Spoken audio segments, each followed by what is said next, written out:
Bonjour à tous, j'espère que tout le monde va bien et que tout le monde a eu une belle fête des pères.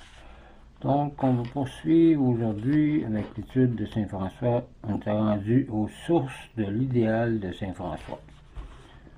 Donc, on va commencer avec un signe de croix. Au nom du Père, du Fils et du Saint-Esprit.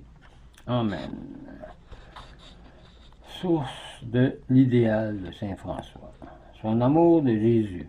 Le cardinal Hugues de Châteauroux, en 1273, avait déjà remarqué la prédominance de la charité dans la vie du Poverello.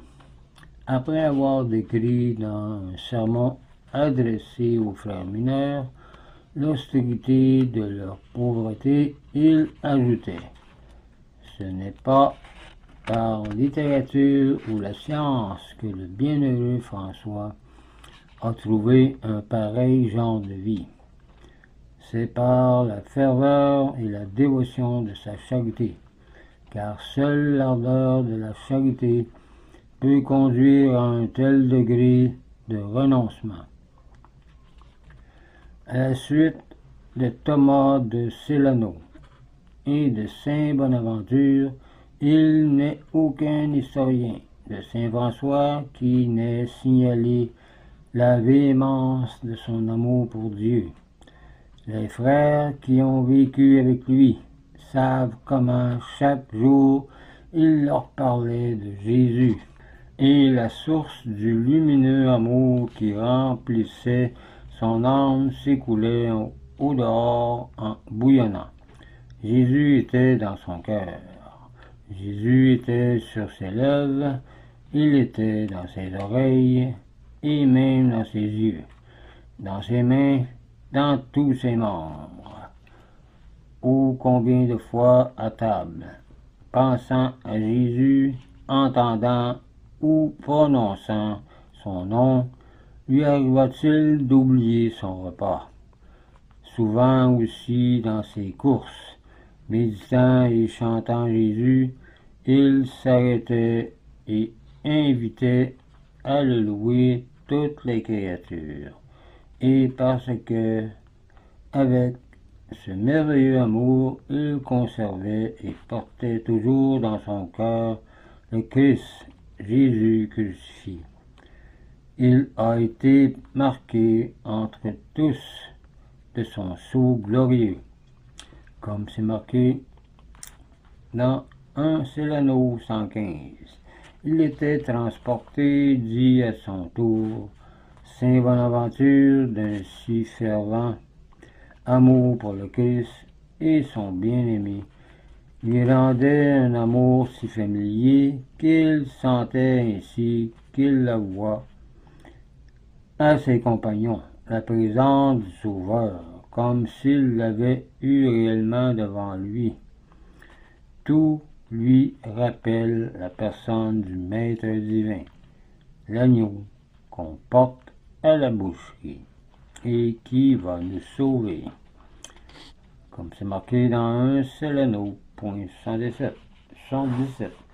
Le ver de terre qui rampe à ses pieds, la pierre sur laquelle il marche, les pauvres surtout qu'il rencontre sur son chemin, le Christ Jésus crucifié, ajoute le docteur Sépharique, demeurait toujours dans son âme comme un sachet de myrrhe, et par l'ardeur extrême de son amour, il désirait se transformer totalement en lui.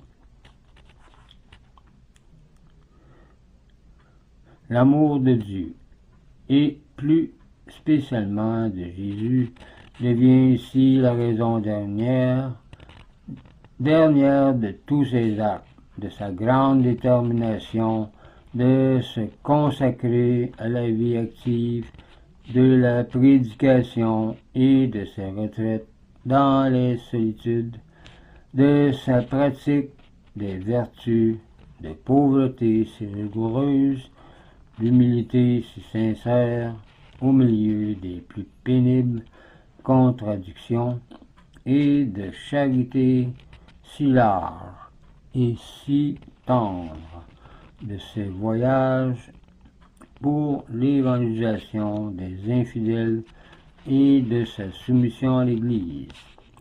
Cet amour le pénètre si fort qu'il imprime à sa piété un caractère tout particulier d'intimité familière avec Jésus crucifié. À la vérité, tout lui était aimable et cher dans la vie de l'homme-dieu. Mais les traits particuliers de la physionomie divine qu'il s'attache à reproduire, les textes déjà cités l'insinuent, sont ceux où le Fils de Dieu semble déployer plus d'amour et s'abaisser le plus. Ce sont ces anéantissements dans l'incarnation et la rédemption, c'est-à-dire l'humilité de son incarnation, la charité de sa passion, occupait à ce point sa mémoire qu'il voulait à peine penser à autre chose, car il trouvait les choses de ce monde sans trop d'importance comparées à cela. C'est que la croix qui accompagne le Sauveur depuis la crèche jusqu'au calvaire résume aux yeux de saint François tout le mystère de Jésus. Elle est l'objet habituel de sa contemplation, la pensée dominante de sa piété, l'étincelle qui entretient incessamment la flamme de son amour et de son idéal. Sa dévotion à la passion de Jésus-Christ, sa dévotion à la croix est impossible à exprimer. Depuis le jour où il eut au début de sa conversion, la vision émouvante de Jésus crucifié, qui le conviait par des paroles pleines de douceur à s'engager dans le rude chemin du renoncement, depuis le jour où la voix du crucifié de saint Damien lui renouvela son appel avec tant de confiance et de tendresse, la compassion la plus vive s'empara de son âme, et ainsi que l'on peut pieusement le penser, les stigmates de la divine passion s'imprimèrent mystérieusement dans son cœur, bien que rien n'en parût dans sa chair pour le moment. Le grand et admirable mystère de la croix lui fut à ce moment si pleinement révélé que toute sa vie depuis lors ne suivit que les mystères du Christ, ne goûtant que les douceurs de la croix, ne prêchant que les gloires de la croix.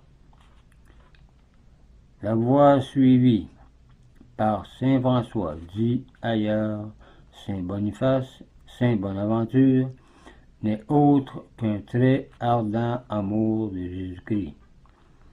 Depuis lors aussi, comme s'il avait eu toujours devant les yeux la passion du Sauveur, il ne pouvait réprimer ses gémissements et ses larmes.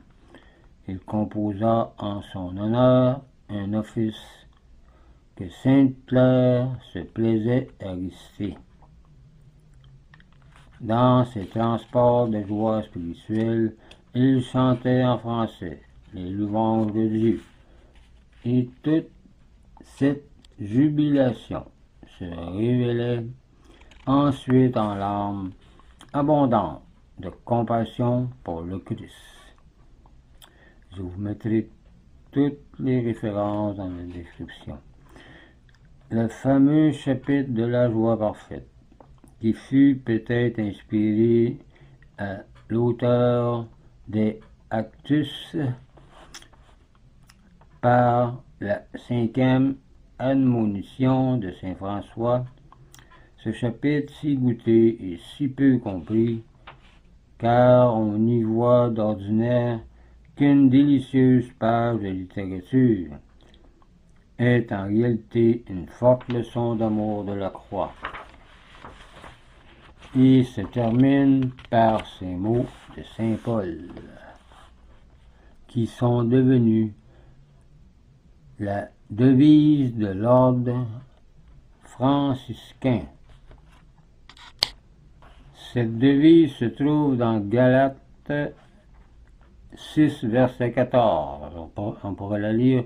Pour ce qui me concerne, loin de moi la pensée de me glorifier d'autre chose que de la croix de notre Seigneur Jésus-Christ, par qui le monde est crucifié pour moi, comme je le suis pour le monde. Que ces textes et bien d'autres qui pourraient être cités ne soient pas seulement des amplifications oratoires. Le miracle des stigmates suffit à le prouver. Un tel privilège pouvait-il être accordé à un homme qui n'aurait pas été profondément attendri par le souvenir de la Passion, comme c'est marqué dans 2 Célano 109, c'est comme une idée fixe, mais nullement morbide, car elle ne demeure pas solitaire et stérile dans son esprit, chassant et effaçant du champ de sa conscience toute autre idée. Mais c'est au contraire comme un foyer de lumière où toutes les grandes vérités de la foi viennent se concentrer et s'unir. Toutes les considérations qui meuvent séparément les âmes chrétiennes, la connaissance de Dieu et de soi-même, les bienfaits de Dieu et son amour pour nous, le prix de l'âme humaine, les fins dernières, la gravité du péché, la vanité du monde, il les retrouve plus vivantes et plus impressionnantes dans la seule pensée de Jésus crucifié, car ce mystère comprend toutes choses. Et l'on ne doit pas s'étonner, dit le docteur Sépharique, que ce saint ait reçu de Dieu l'intelligence des Écritures, le don à l'intelligence qu'on a besoin pour comprendre les Écritures, puisque par une parfaite imitation du Christ, il manifestait dans ses actes leur vérité, et puisque par l'onction du Saint-Esprit, il portait dans son cœur leur hauteur. À travers l'humanité du Fils de Dieu, il découvrait la souveraine bonté, la souveraine puissance, la sagesse et la miséricorde infinie. Et son âme s'épanchait en des effusions d'amour extraordinaires et de louanges, comme celle qui termine la première règle des frères mineurs. L'amour du Christ en croix entraînait dans son cœur l'amour du Christ présent dans l'Eucharistie, qui tient une si grande place dans sa piété, et l'amour de tout ce qui touche au Christ, de tout ce qu'avait aimé le Christ, la Vierge, les apôtres, les saints, les prêtres, l'Église, le salut des âmes, les lépreux et les pauvres. La simplicité de son regard n'exclut donc pas la richesse des aperçus. Une légende raconte que frère Léon, cheminant un jour avec saint François, vit devant le visage du séraphique Père un crucifix d'une merveilleuse beauté. Il s'arrêtait quand François s'arrêtait, s'avançait quand le saint reprenait sa marche, et le précédait partout où il allait.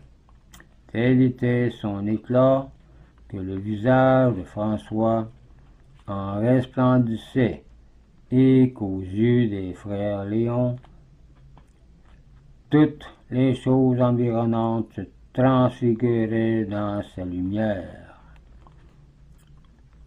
Symbole frappant des clartés que, dans l'âme de François, la croix répandait sur les réalités invisibles de la foi et sur les merveilles du monde matériel. La contemplation habituelle de la croix, l'amour de Jésus crucifié, source d'un idéal d'imitation parfaite du Christ, sont la pensée dominante et le sentiment principal dans la spiritualité franciscaine.